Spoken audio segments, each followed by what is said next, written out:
So yan yung Yamaha R15 V3.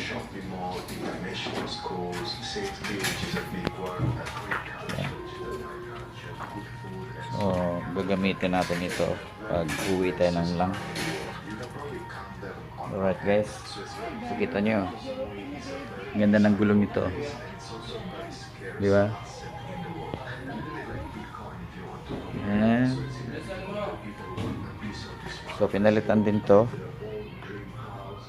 stilt na siya, hindi na siya stock. Saka yung pinalitan ko rin yung kanyang exhaust, hindi na siya stock. 6,000 to, di ba? Yung SC project.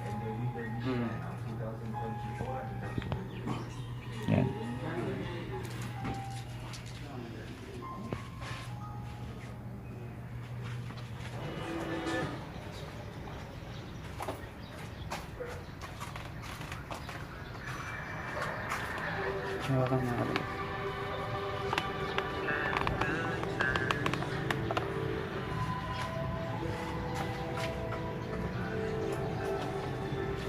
Lalabas siya kasi walang tools, hindi kompleto yung tools para ikabit yung ano nga tawag nun?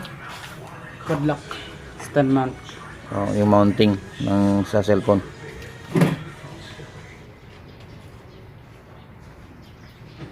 Kasi pag nagpadabaw ako, di kaya pag nagpam lang ako, ito gamitin ko.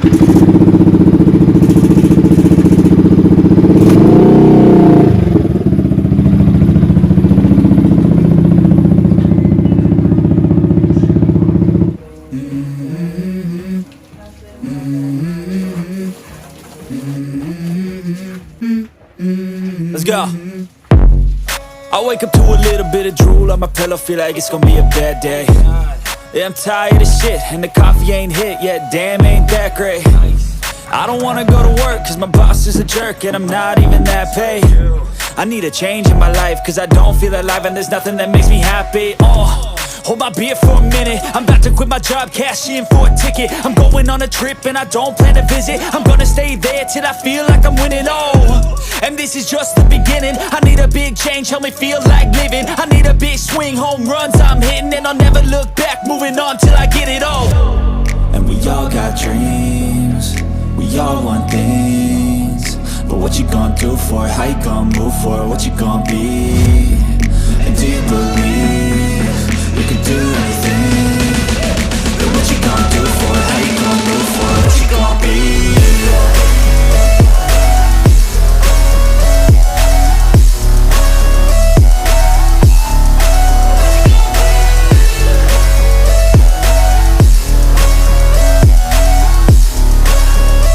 Let's go!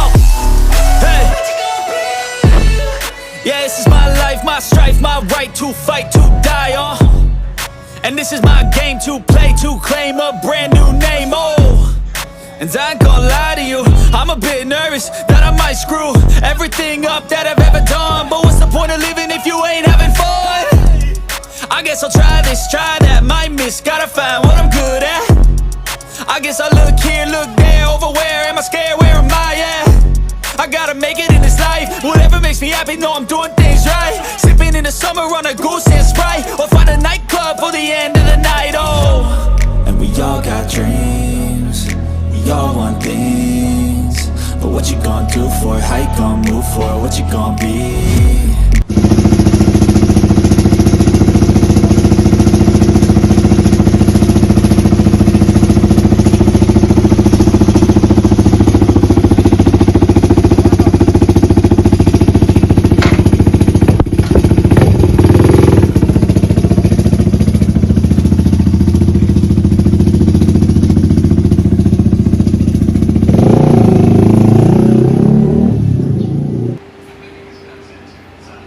So dito yan nakapark sa loob yung ating Yamaha R15 V3,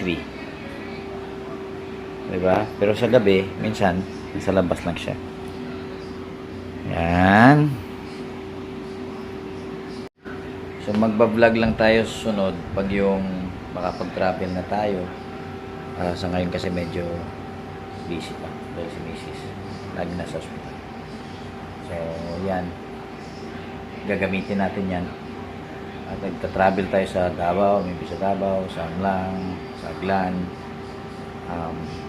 Gagamitin natin itong ating Yamaha R15. Tapos, i-re-rate natin yung performance niya sa long travel. Pero sa tingin ko, sa edad ko, na 50, medyo sasakit na yung likod natin pag ginamit natin to. Kasi aggressive yung datingan nito eh. Yung style ng pag-drive nito, yung driving style nito is napaka-aggressive. Nakayuko ka. Diba? So, pag Davao, 3 hours drive yun. Pero pag R15 gamitin natin, baka 2 hours lang kukunin natin. Alright, so abangan nyo yung vlog natin na gamit si R15. Sa ngayon, napakita ko muna sa inyo kung ano yung itsura ng R15 ng second hand na binili natin.